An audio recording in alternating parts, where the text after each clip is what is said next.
what I'm going to talk about today is the Global Trends Report.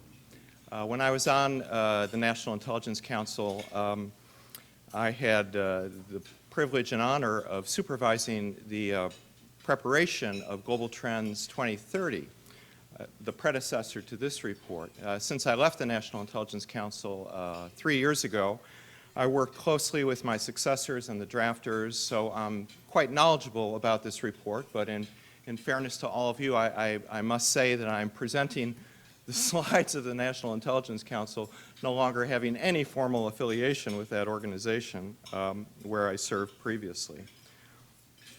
So what is the Global Trends Report? It is a report done by the United States government for the United States government, trying to discern what is the nature of the international system and America's role in it looking out 15, 20 years. Now, when I talk to civilian audiences, I have to explain the following, which is all intimately familiar to you, that, well, why does this matter? Well, because in government, certainly in the Department of Defense, but also the Department of State, USAID, all government agencies involved in foreign policy or national security issues, you need to plan your investment. Plan your investment in things, military equipment, for example, embassies, for example, but also the nature of the workforce. Who are the kind of people you need to bring into the workforce, and what skills do they need? So the 15, 20-year time horizon is by no means too long for consideration of those questions. This Paradox of Progress report is the 6th version of Global Trends. I want to say a little bit about the methodology involved. One paradox, not the paradox of this report, the paradox is that the intelligence community is preparing this report, and yet, having worked in the intelligence community, I can tell you with absolute certainty that there is no piece of classified information that will tell you or help you know what the world will look like 15 years from now. Well, why does this task fall to the intelligence community? And the short answer is that the policy agencies are all just too darn busy. Whether you're at policy planning at OSD or the Department of State or strategic planning units anywhere in government, you get caught up with medium-term, short-term problems. There really isn't the time or the ability to devote to this kind of endeavor. So it falls to the intelligence community, which is happy to take up that challenge and task. So a bit about the methodology. It involves contracting, a lot of expert opinion, but also deep engagement with interlocutors around the world. Professors, academics, government officials, and a little bit strange for me to say, as a former member of the intelligence community, but extended dialogue with people in Beijing, Moscow, among other locations, Johannesburg, Jakarta, Tokyo, Stockholm, London, Brussels, but talking to lots of people who have perspective about what the future international order might be. So it's through a process of dialogue and engagement, deep engagement, that this report was produced. Another important role for engagement is that it helps to compensate for the inevitable parochialism of an American point of view. I mean, it's very hard for even bright, broad-minded people to step outside of the assumptions and givens of your culture and society and history. All right, so let me move on to the report. I will try to get through it in the next 15 minutes, at least the high points of it, and leave as much time as possible for questions. Okay, so why this picture? Well, it gives me an opportunity to talk about two key themes from the Global Trends Report. The third and fourth slides relate to differing visions and facts of urbanization. As the last Global Trends Report pointed out, for the first time in human history, 50% of humanity lives in urban areas. In the world 15 years from now, that will be 60% of humanity. That will be well over another billion people will move from rural to urban areas.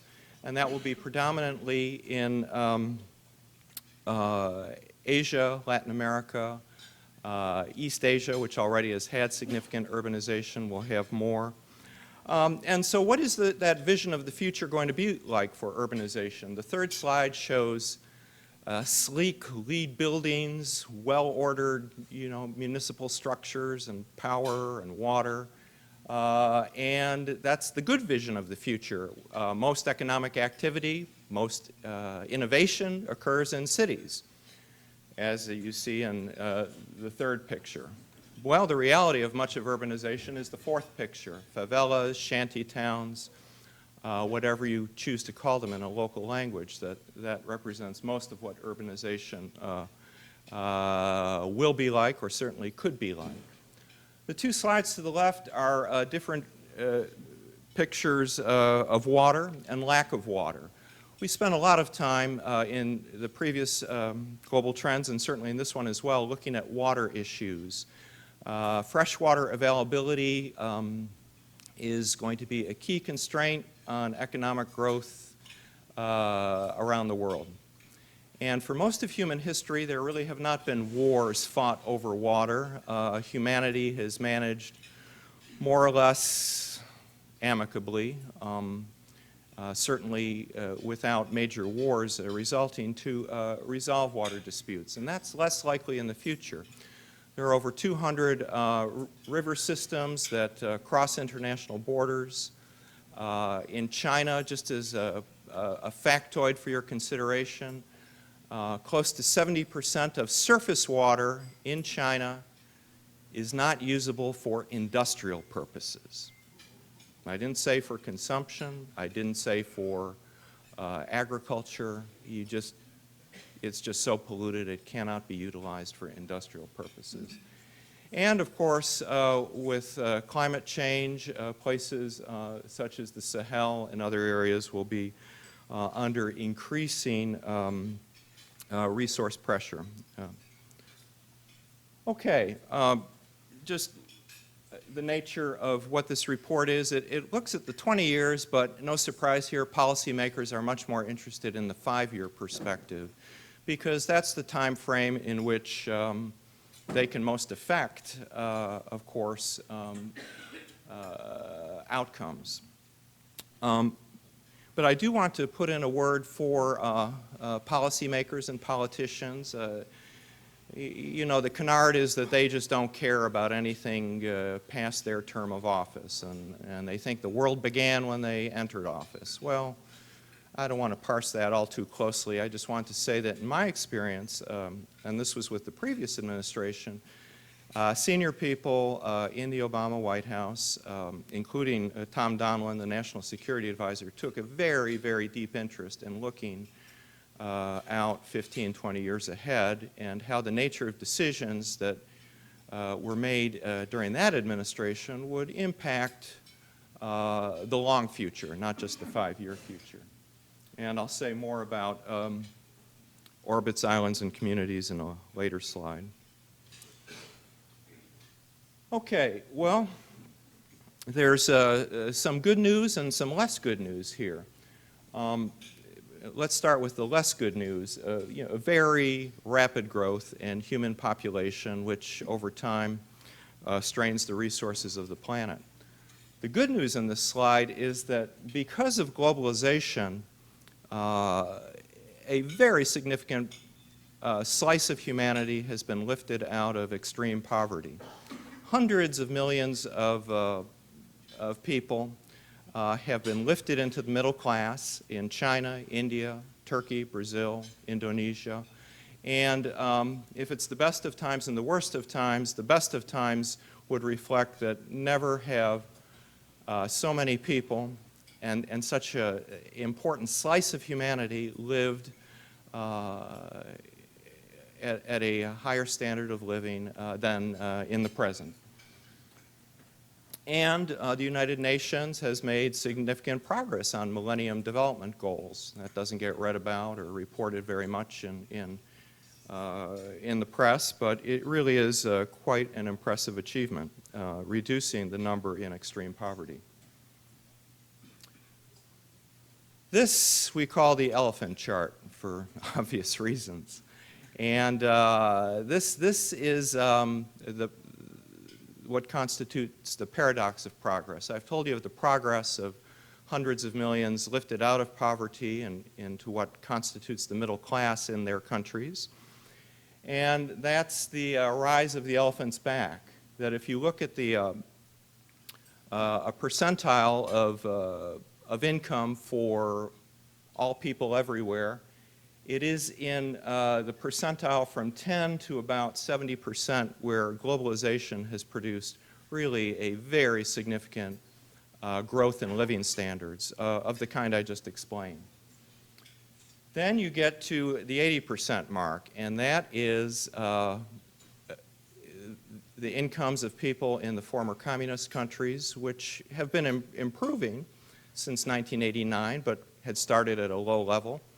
But most importantly for this discussion, it's the working and middle class across the industrial world, which has not seen a rise in incomes in the period of globalization. In essence, a stagnation or even an absolute decline in living standards.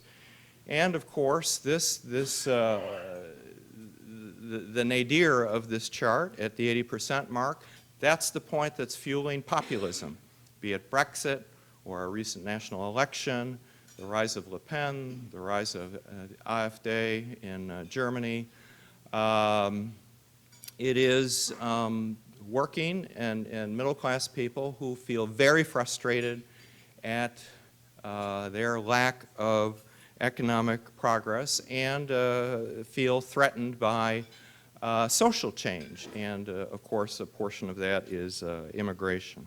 So now, just to speak briefly to the extremes of the chart, those at 0 to 10% haven't made much progress. Those are the people who still live in extreme poverty despite globalization. They are the people who literally are off the grid.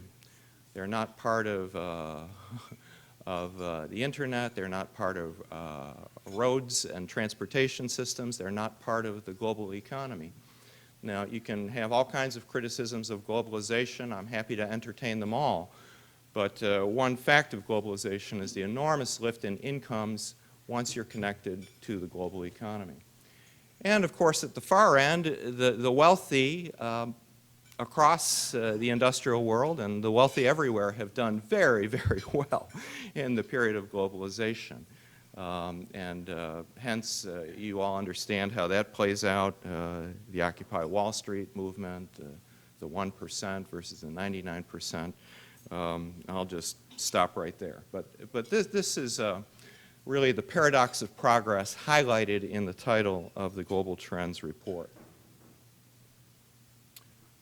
Okay, these slides give me a chance to talk about, on the left, my favorite topic, which is demographics. And when you're talking about the future, you love to talk about demographics because that's really the only topic you can talk about with certitude. And why do I say that? Well, because I can tell you right now how many 18-year-olds are going to enter the workforce in China in 2035 because they're all born already. So it gives you a powerful estimative ability when you focus on demographics. Of course, the slide on the left is not China, it's Africa.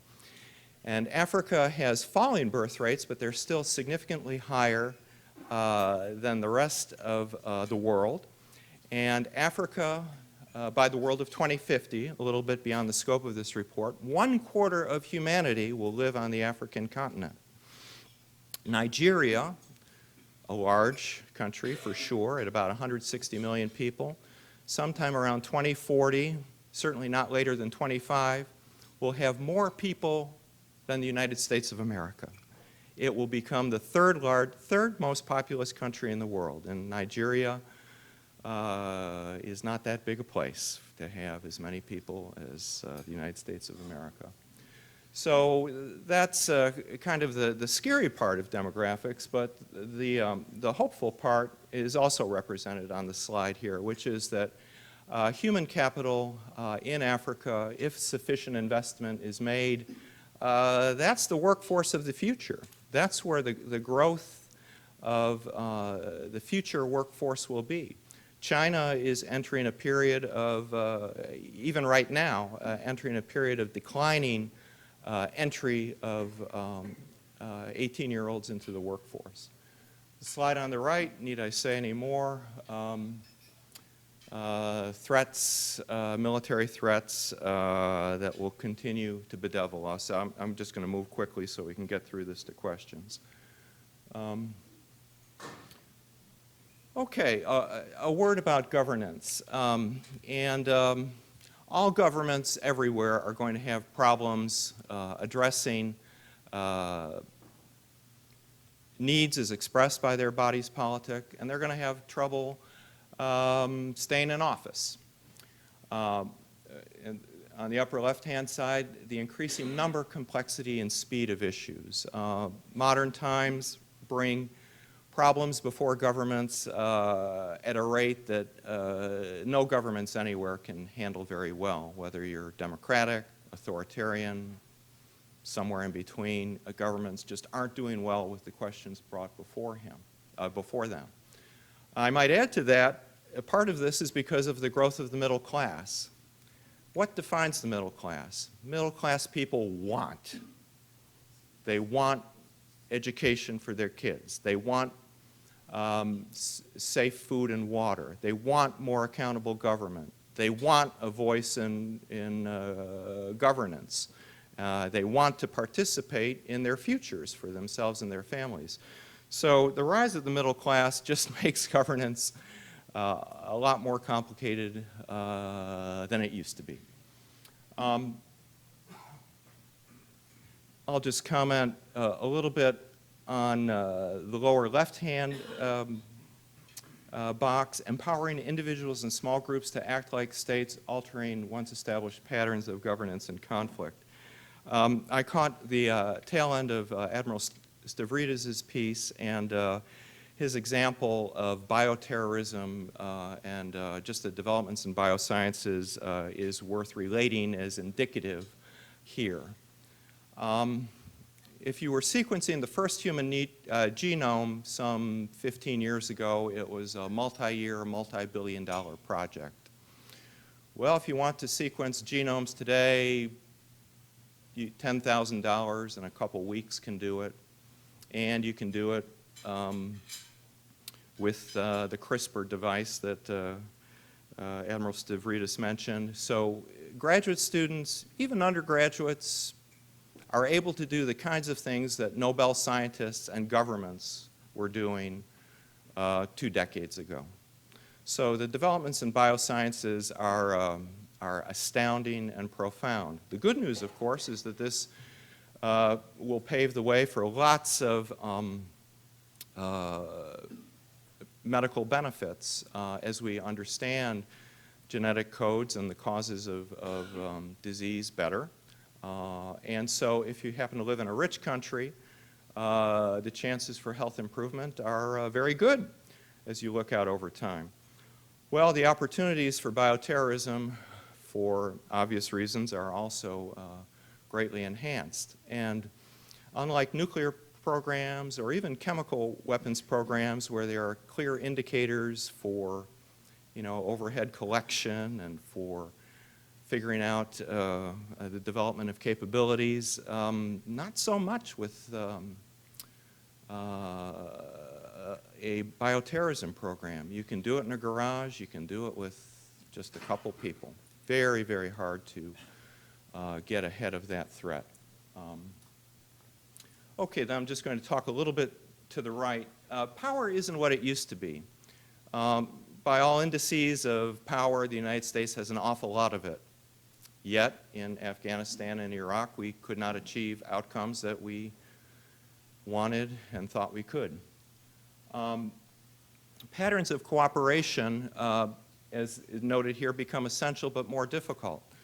The rise of nationalism, as evidenced in our own election here, does raise questions about the ability of key countries to work together cooperatively. And yet, in addressing any challenge in the future, the host of transnational issues just goes on and on. It's terrorism, it's drug trafficking, it's human trafficking, it's pandemic diseases, and so it's climate change. So, you know, many threats to nation states and their populations and to the international order can only be addressed by international activity, and that's getting more difficult, not easier. Case in point, the United Nations, the IMF and the World Bank, the leading international institutions have more difficulty gaining consensus, making decisions, and have difficulties at internal reform.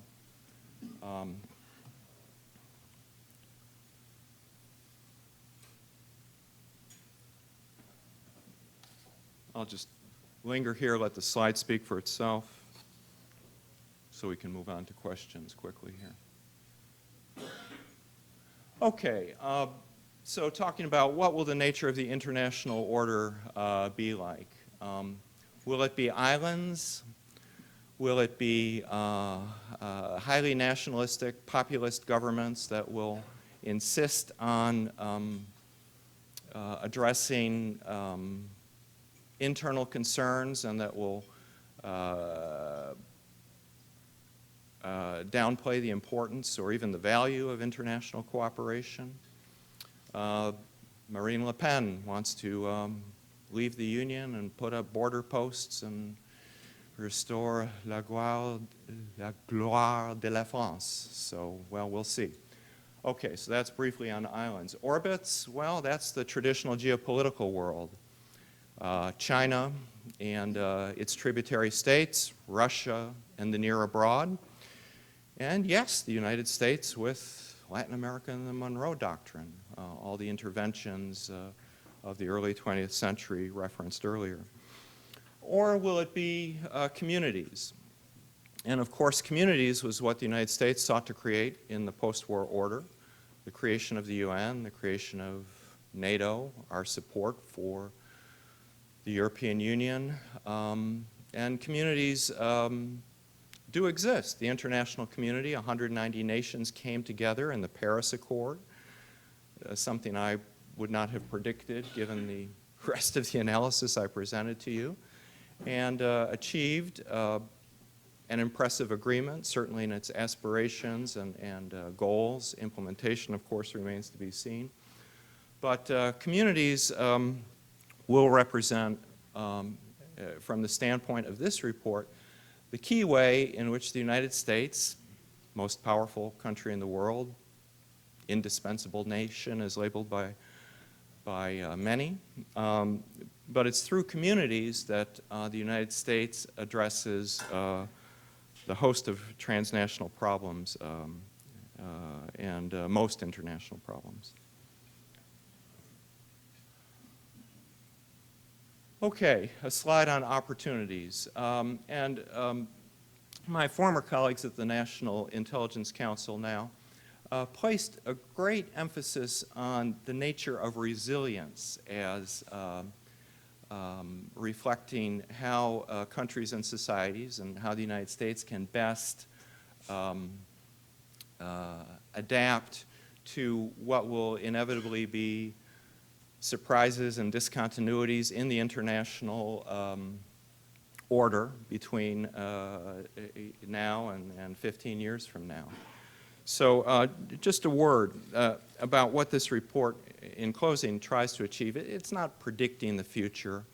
It's really identifying key drivers and trends that seem pretty impervious to human agency to alter in significant ways, and how these trends play out and affect the world of the future. And having said that, Certainly, human agency will shape how the United States responds to those challenges going forward. And I'm going to stop right now because it's time for questions, and I'm sure you have them. Thank you.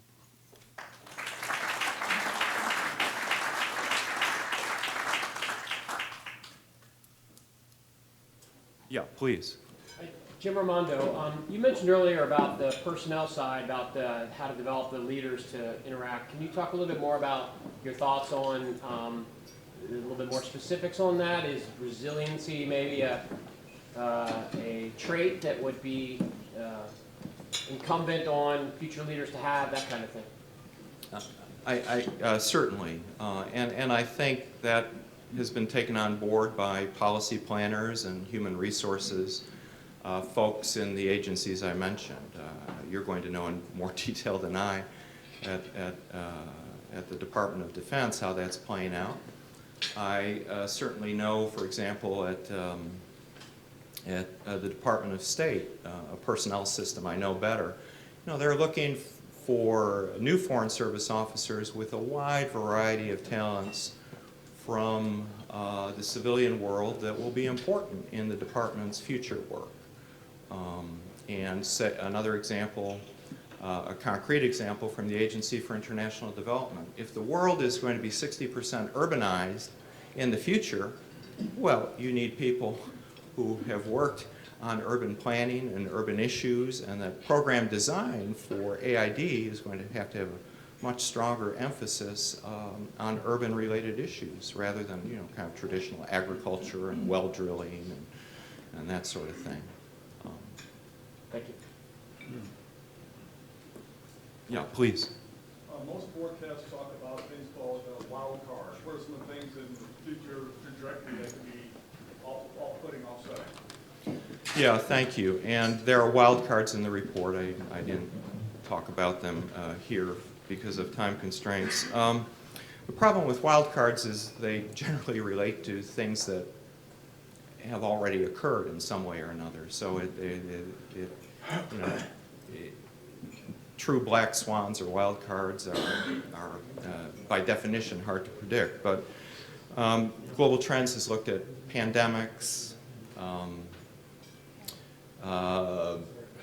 It's not so much of a wild card, but a nuclear event between India and Pakistan. I mean, that's really well within contingencies that are possible, so that's not even a true wild card. But it would have, you know, an important effect on the international order if there were a nuclear exchange in South Asia. And other wild cards that really get pretty far out. People in the defense world worry about electromagnetic pulse and how seriously should one take that. Well, you can worry about an electromagnetic pulse from the sun. In the 19th century, long before electricity and electric grids were as prevalent as they were soon thereafter and as ubiquitous as they are today, you know, a very significant electromagnetic pulse from the sun could knock out every power grid on the planet, at least those in daytime when it occurred, and it would slip around to the rest of the planet if that solar outburst extended 24 hours. So we looked at a lot of them, but by definition, you can't really quantify the likelihood of them occurring, hence the emphasis on resilience. So in respect to this last example, the importance of resiliency in electric grid networks, the importance of cybersecurity, as difficult as it is, for IT systems, and on and on. Yes, question here. I'm just curious, at a panel a couple of years ago, a statistician asserted that one of the most disruptive things that could happen, certainly in the U.S., but worldwide, would be significant advances in life-extending technology. Did you look at that? The question of significant extensions in life expectancy and the technology that brings it about. We did indirectly, and that is if you look at social welfare states all over the world, they have unsustainable budget models in terms of the benefits, pensions, and health care for aging workforces compared to entry into the workforce. If you were just simply, now this is me speaking personally, but if you're just simply looking at Europe as an economist and a demographer, you look at all the refugees coming and say, hallelujah, this is our future workforce that we're not producing and that will, pay taxes and sustain us when we get old. Obviously, that's not how it's viewed. On that, of all the advanced industrial countries, the United States is in the best shape. Over the next 15 years, the median age in the United States will rise from 36 to 39. Okay, it's a rise. But 15 years from now, Germany and Japan, the median age will be above 50. China today is a country younger than the United States. 15 years from now, it will be appreciably older than the United States. It's aging very, very rapidly, and that simply enhances all the budget problems for China, because there's a social safety net in theory, there isn't one in practice, and hence people don't spend money because they have no confidence in the government to deliver. So very high rates of household savings. Any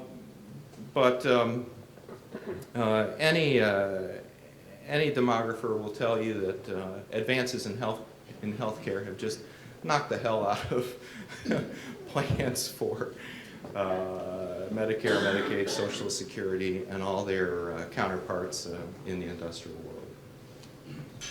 I think we may have to make that our last question, and a good one it was. I'm all about, Chris, as you are, extending that age line, making sure that I can pull the lever to get my Social Security. So I'm getting greedy at the 11th hour here, but Professor Kojm, thank you very much for a very illuminating presentation, and we have for you a highly coveted cocktail center presentation to thank you for taking time out of your busy schedule and presenting today. So please join me in a round of applause.